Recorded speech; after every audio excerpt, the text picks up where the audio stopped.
నమస్కారం. ఆంధ్రప్రదేశ్ ఉపాధ్యాయ బదిలీల ప్రక్రియ ఉంది కదా, మే 2025కి సంబంధించి ప్రభుత్వం కొన్ని FAQs విడుదల చేసింది. అంటే తరచుగా అడిగే ప్రశ్నలు. వాటిని ఈరోజు కొంచెం వివరంగా చూద్దాం. చాలా మందికి కొన్ని సందేహాలున్నాయి. ముఖ్యంగా రూల్స్, అర్హతలు, పాయింట్స్ ఎలా ఇస్తారు అనే దానిపై కొంచెం క్లారిటీ తెచ్చుకుందాం. అవునండి. ఈ పత్రం నిజంగా చాలా కీలకం.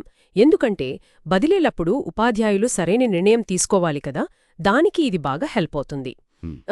ప్రభుత్వమిచ్చిన అధికారిక సమాధానాలేంటో వాటిని ఒకసారి విశ్లేషిద్దాం. సరే, ముందుగా చాలామంది అడుగుతున్నది 5 లేదా 8 ఏళ్ల సర్వీస్ పూర్తి చేసిన హెడ్ మాస్టర్లు, అంటే గ్రేడ్ 2 వాళ్ళు, మరి టీచర్లు తప్పనిసరిగా బదిలీకి అప్లై చేయాలా? అవునవును, అది తప్పనిసరి బదిలీ అని ప్రభుత్వం చాలా స్పష్టంగా చెప్పింది. అంటే ఆ సర్వీస్ అయిపోయిందంటే ఖచ్చితంగా వాళ్ళు అప్లై చేయాల్సిందే. ప్రస్తుతానికి డిఎస్సి నడుస్తోంది కాబట్టి ఖాళీలను నిరోధించడం లేదు అని కూడా చెప్పారు. ఓ, ఓకే. ఇక స్పౌస్ పాయింట్స్, దీని మీద కూడా కొన్ని స్పెసిఫిక్ ప్రశ్నలున్నాయి. ఉదాహరణకు, జీవిత భాగస్వామి పక్క జిల్లా కాదు, కానీ విజయవాడ హెడ్ ఆఫీసులో గ్రూప్ 2 జాబ్ చేస్తున్నారనుకోండి, వాళ్లకు స్పౌస్ కేటగిరీ పాయింట్స్ వస్తాయా? వస్తాయి. విజయవాడ హెడ్ ఆఫీస్ అయినా సరే స్పౌస్ పాయింట్స్కి అర్హులే. కానీ ఇక్కడో చిన్న మెలిక ఉంది. మే 31, 2025కి రిటైర్ అవుతున్నారనుకోండి, అట్లాంటి ఉద్యోగి స్పౌస్కి మాత్రం ఈ పాయింట్స్ వర్తించవు. ఓ, ఎందుకని? అంటే బహుశా ప్రస్తుతం సర్వీసులో ఉన్నవాళ్లకే ఇవ్వాలని ఉద్దేశమేమో, రిటైర్ అయ్యే ముందు ట్రాన్స్ఫర్ ఎందుకు అని అనుకోనుండొచ్చు. అర్థమైంది. సరే, ఇంకో ముఖ్యమైన ప్రశ్న. వైకల్యం పర్సెంటేజ్ మారుతూ ఉంటుంది కదా కొన్నిసార్లు. ఉదాహరణకు, ముందు 40% VH, 55% OH ఉండి, ఈ మధ్య మెడికల్ బోర్డు 30% వైకల్యం అని ఇచ్చిందనుకోండి, వాళ్లని సర్ప్లస్గా చూస్తారా? అంటే అవసరం కంటే ఎక్కువ అన్నారని. ఇది 8 ఏళ్ల సర్వీస్ దాటిన వాళ్లకు కూడా ఇదే రూలా? అవునవును. లేటెస్ట్గా మెడికల్ బోర్డ్ సర్టిఫికెట్లో ఎంత శాతం ఉందో దాన్నే బేస్ చేసుకుంటారు. దాని ప్రకారమే సర్ప్లస్ అవుతారా లేదా అని డిసైడ్ చేస్తారు. 8 ఏళ్లు దాటినా దాటకపోయినా ఇదే రూల్ వర్తిస్తుంది. అంటే ప్రస్తుత శాతమే ముఖ్యమన్నమాట. అంతే. సరే, ఇప్పుడు స్కూల్ అసిస్టెంట్ ఫిజికల్ డైరెక్టర్, అంటే SAPD పోస్టులో ఉన్న PT గురించి చూద్దాం. ఒక ఫిజికల్ ఎడ్యుకేషన్ టీచర్, వాళ్ళు ఇంకో సంవత్సరంలో రిటైర్ అవుతున్నారు. ఆ జిల్లాలో అసలు PT పోస్టులే లేవు. అప్పుడు ఆ SAPD పోస్ట్ను సర్ప్లస్గా చూపిస్తారా, లేక ఆ టీచర్నే సర్ప్లస్ అంటారా?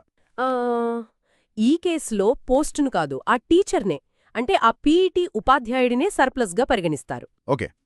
ఇంకా కొన్ని చిన్న చిన్న విషయాలపై కూడా క్లారిటీ ఇచ్చారు కదా. సస్పెన్షన్లో ఉండి 58 ఏళ్ల సర్వీస్ పూర్తి చేసిన వాళ్ళు కూడా తప్పనిసరి బదిలీకి అప్లై చేయొచ్చా? చెయ్యొచ్చు.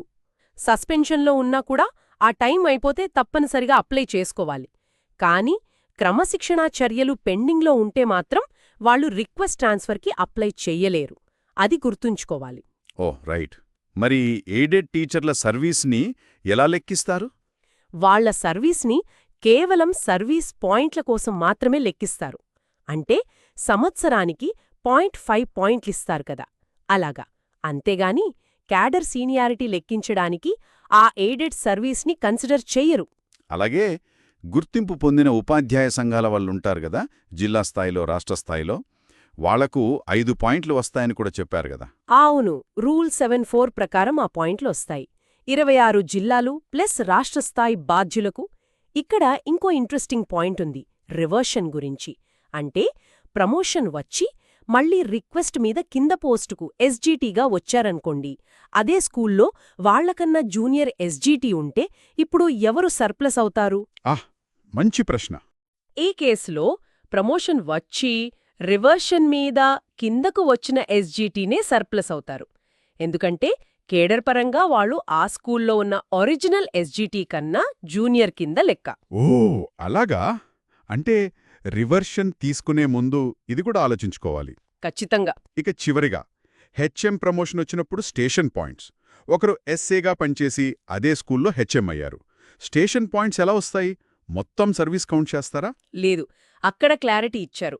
హెడ్ మాస్టర్ గ్రేడ్ 2 క్యాడర్లో మ్యాక్సిమం 5 ఇయర్స్ సర్వీస్కే స్టేషన్ పాయింట్స్ వస్తాయి. అంతకుముందు అదే స్కూల్లో SAగా ఎంతకాలం చేసినా ఆ పాయింట్స్ HM క్యాడర్కి కలపరు.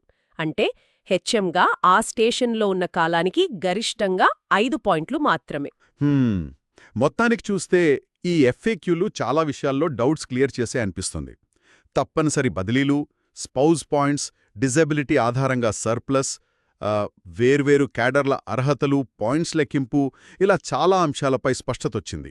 అవునండి, నిజమే. ఈ సమాచారం టీచర్లకు అప్లికేషన్ పెట్టుకునేటప్పుడు చాలా హెల్ప్ అవుతుంది. అయితే ఇంకా కొన్ని విషయాల్లో పూర్తి క్లారిటీ రావాల్సింది. అంటే ఎస్జీటీల కౌన్సిలింగ్ ఆన్లైనా, మాన్యువలా? అలాగే ఎంపీఎస్ హెచ్ఎం పోస్టుకు ఎస్ఏలు అర్హులా కాదా? వీటిపై త్వరలో స్పష్టత ఇస్తామని చెప్పారు. ఇక చూడాల్సిందేంటంటే ఈ రూల్స్, ముఖ్యంగా ఈ రివర్షన్ కేసులు, సర్ప్లస్ లెక్కింపు లాంటివి ఫీల్డ్ లెవెల్లో ఎలా ఇంప్లిమెంట్ చేస్తారు అనేది ఆసక్తిగా ఉంటుంది. ప్రభుత్వం నుంచి ఇంకా ఏమైనా గైడ్లైన్స్ వస్తాయేమో, ఈ ప్రాసెస్ని ఇంకా సులభతరం చేస్తాయో లేదో చూడాలి.